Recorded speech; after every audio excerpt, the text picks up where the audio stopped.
Voici un exemple fictif d'un projet étudiant assez typique qui commence avec une page titre, suivie d'une table des matières, et le texte du projet commence à la troisième page. Alors, dans cet exemple, on voudrait commencer la pagination tout simplement à la troisième page du document. Pour faire ceci, il faut insérer un saut de section pour diviser le document Word en deux. Il faut premièrement cliquer sur la troisième page. Le curseur doit être visible sur la troisième page du document. Et ensuite, on va cliquer sur l'onglet Mise en page.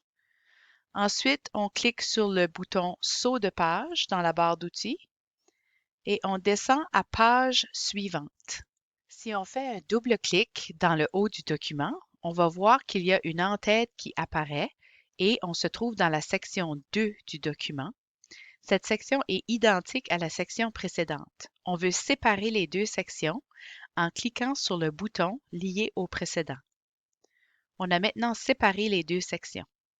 On va descendre dans le bas de page et on voit que dans le bas de page, la même situation s'applique, identique au précédent.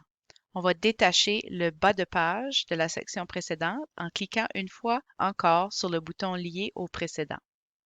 Pour insérer les numéros de page, il suffit de trouver le bouton Numéro de page dans la barre d'outils.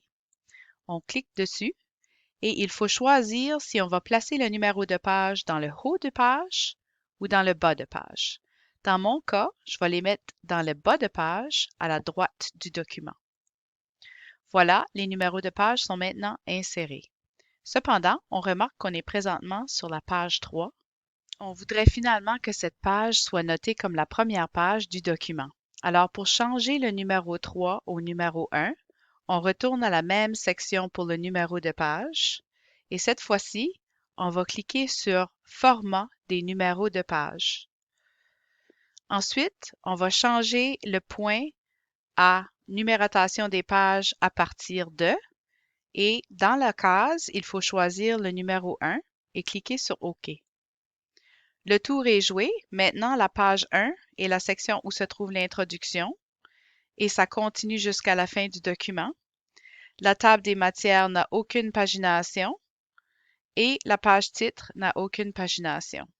Je fais un double-clic sur le document pour faire disparaître l'entête et le pied de page et mon document est maintenant prêt pour remettre à mon professeur si la pagination était la dernière étape que j'avais à effectuer.